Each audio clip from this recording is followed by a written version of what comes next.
안녕하십니까. 이노겸입니다. 이번 시간에는 경찰 윤리에 대해서 한번 살펴보겠습니다. 여러분, 윤리가 뭡니까? 학교 다닐 때 여러분 윤리 수업이 있었죠? 윤리 수업이 있었습니다. 저도 고등학교 때 윤리 수업을 배웠던 기억이 납니다. 초등학교 때는 바른생활 이렇게 나오죠. 그래서 윤리라는 것은 제가 생각할 때는 사회 구성원이라면 공통적으로 가져야 될 건전한 어떤 행동 양식, 건전한 의식, 건전한 정신, 이런 것이 윤리가 아닐까 저는 그렇게 생각을 합니다. 우리 윤리 도덕이라는 말도 쓰는데 도덕과 윤리가 사실은 비슷한 면이 많죠.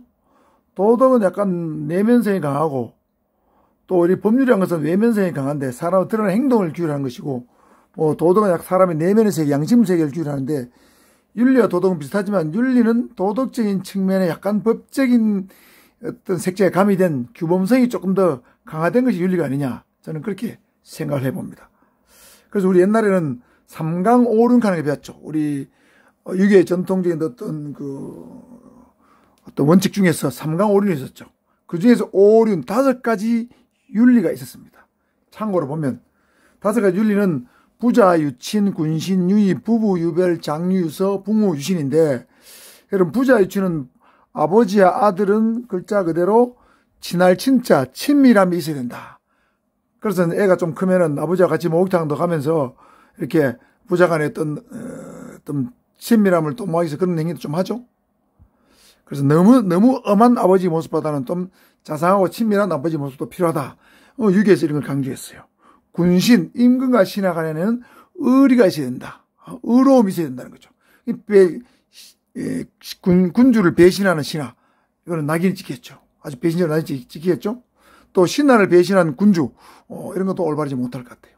그 다음에 부부, 유배는 부부간은 서로 다를 별자입니다. 다름이 있어야 된다. 그러니까 이거는 남자는 제가 볼 때 남자는 남자로서 해야 될 일이 있고 아내는 아내로서 해야 될 일이 있습니다. 남편과 아내. 이거는 남녀 평등한 별개의 개념입니다. 저도 생각해 보면은 남자들은 집에서 만약에 결혼했다면 남편은 여자가 하기 힘든 일, 굉장히 어려운 일 이런 데는 주로 남편이 해주고 여자가 하기 수월한 일, 좀 섬세한 일 이런 것은 여성이 하는 것이 맞지 않겠는가. 현대적 해석하면 그렇다 볼 수 있겠습니다. 그 다음에 장유, 유서는 어른과 아이는 서열, 순서가 있어야 된다는 거죠. 우리말 속담에 그런 게 있죠. 찬물도 순서가 있다. 그러니까 예를 들면 식사할 때도 저는 어릴 때 배웠습니다만은 아버지 엄마가 숟가락을 들면 저도 같이 밥을 먹고 아버지 엄마가 숟가락을 놓으면 저도 숟가락을 놓고 이렇게 하는 것이 하나의 제 예의범죄로 생각했었는데 장유서 그런 뜻입니다. 요즘은 이런 것이 너무 없어서 우리 윤리가 많이 무너졌습니다. 이런 걸 빨리 찾아야 될 것 같아요. 그 다음에 붕우 유신인데 붕우는 뭐냐면 친구입니다. 친한 친구 사이에는 믿을 신자 믿음이 있어야 된다는 거죠. 그러니까 친, 의, 별, 서, 신 이런 것들이 5가지 윤리인데 이거는 인간사에서 인간들이 보통 지켜야 될 보통 사람이 지켜야 될 덕목입니다. 그러면 경찰윤리는 경찰관으로서 마땅히 지켜야 될 어떤 의식이나 정신자세나 행동 규범 같은 게 되겠죠. 자, 그러면 경찰은 과연 윤리적일까요? 제가 볼 때 제가 경찰 25년 했지만은 경찰관은 상당수 과거의 경찰관들은 윤리 도덕에 벗어난 사람들이 좀 많이 있었습니다. 그러나 지금 경찰관들, 현대 경찰은 굉장히 윤리 도덕성이 높아요. 그렇지만 아직도 극소수의 경찰관들이 어떤 비리에 연루되거나 부패하기 때문에 경찰 윤리가 좀 부족하다. 윤리 확립의 필요성이 있다고 저는 보여집니다. 그래서 이번 시간에는 교재 18페이지에 경찰 윤리를 왜 확립할 필요가 있는가? 4가지 사유를 적어놨습니다.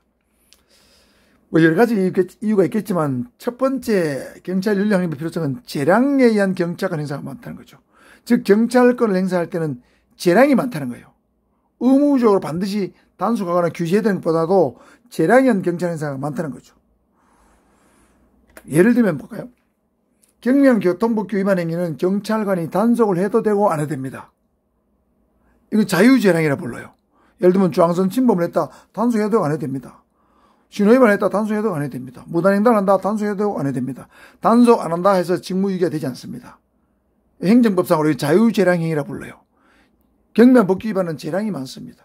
그래서 교통경찰관들을 거리의 판사 이렇게 옛날부터 불러왔습니다. 미국도 그렇고 영국도 그렇습니다. 그 다음에 경범죄 처벌법 위반 행위 단속도 경찰관의 자유재량입니다. 예를 들면 길거리에 여러분 오줌을 놓았다. 단속해야 되고 안 해도 됩니다. 혼방해야 되고 단속해야 되고. 술을 먹고 고성방가했다. 이것도 경범죄죠. 단속해야 되고 안 해도 됩니다. 그러나 경찰 사범 중에는 경미한 법규 위반행위는 주로 재량에 의해서 경찰을 행사하니까 봐주면서 어떤 뒷돈을 받거나 나쁜 행위를 할 수도 있죠. 그래서 재량권이 많다 보니까 어떤 부정부패 연루될 소지가 많으니까 건전한 윤리행위가 필요하다는 거죠. 재량권을 너무 남용해서는 안 된다는 뜻이 되겠습니다. 그러나 중대한 법규 위반 행위는 경찰관이 재량이 없습니다. 예를 들면 음주 단속, 무면허 단속, 재량 없습니다. 재량권 행사하게 되면 이건 직무유기가 됩니다. 그 다음에 형법 위반, 예를 들면 살인, 강도, 강간, 절도범 발견하고 안 잡으면 그건 중대한 법규 위반이니까 이거는 형사처벌 대상이 됩니다. 이런 건 재량이 없지만 비교적 경미한 행위는 재량이 많다 보니까 경찰 윤리행위 필요하다는 거죠. 두 번째는 위기 상황에서의 어떤 업무 수행이 많다는 거죠. 경찰 업무는. 예를 들면 몇 년 전에 인천에 길병원이라고 있었는데 거기 장례식장입니다. 거기서 조폭 30-40명이 흉기를 들고 난동을 부리는 사건이 있었는데 거기에 지구대 경찰관 2명이 출동을 했는데 지원부대가 오기 전까지 한 30-40분 정도 두 사람이 아무런 조치도 안 하고 시민만 통제하고 그냥 싸우는 걸 방치했습니다. 왜 방치했겠습니까? 만일에 거기 개입했다가 경찰관이 다치거나 죽거나 위험에 처할까 싶어서 자기 보호 본능이 먼저 작동한 거죠. 그러나 경찰관은 상당히 어느 정도 위험을 무릅쓰는 것을 전제라고 경찰관 직업이 뛰어든 겁니다. 그래서 경찰관은 자기의 생명 신체를 너무 보호하는데 중점을 두는 그런 영역을 갖고 있다면 경찰관은 안 됩니다. 물에 빠진 상황을 보면 자기가 수영을 전혀 못한다면 어쩔 수 없지만 어느 정도 수영할 수 있다면 구하기 위해서 뛰어들거나 위험을 무릅써야 되는 거죠. 소방관도 마찬가지죠.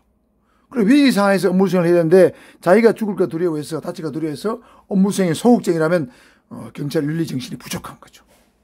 그렇죠? 자, 세 번째는 강한 유혹에 직면한다. 즉 유혹이 많다는 거죠. 자, 2010년도에 이경백 사건이 있었고 2019년도에 버닝썬 사건이 있습니다. 여러분 요거는 기억하겠죠? 요거는 기억하는 사람도 있고 못하는 사람도 있고 우리 학생들은 기억 못할 거예요. 나이가 어렸어요. 여러분 10살 때 전후니까. 이 사건은 서울 강남의 유명한 룸사롱 사장 이름이 이경백이요. 이 사람이 관할 지구대 발소 경찰서에다가 매달 정기적으로 상납을 하면서 업소 단속에서 좀 봐달라 하든지 업소 단속 정보를 흘려달라든지 이렇게 부정을 저질러서 이게 적발이 돼가지고 수십 명의 경찰관들이 구속되거나 징계를 먹은 사건이고 이거는 버닝썬 사건은 클럽이죠.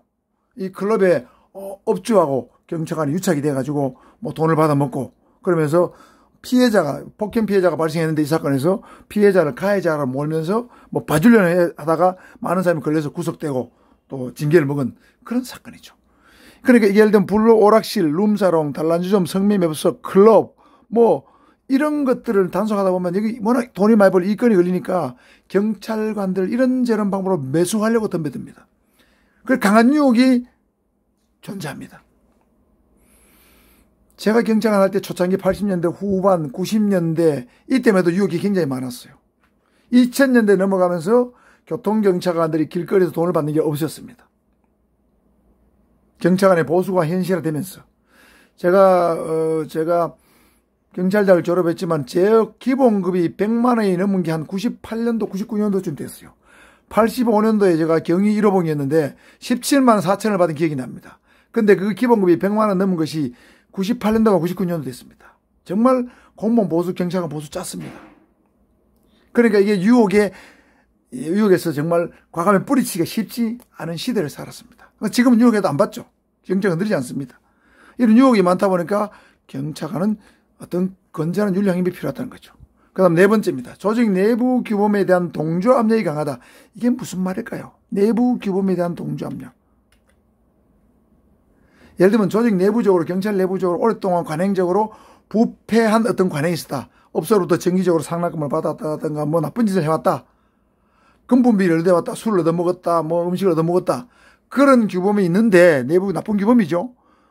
그래서 어떤 상사가 우리 밥 먹으러 가자. 술 한잔 먹으러 가자 했는데 가보니까 업소 사장 경찰이 해서는 단속해서는 같이 해서는 안 될 업소 사장이 있다. 룸사롱 사장이 있다. 그러면 밥을 먹지 않고 나오든지 술 안 먹고 나와야 되는데 그냥 나왔을 때 안 왔을 때는 그 사람 왕따 되기 십상이죠.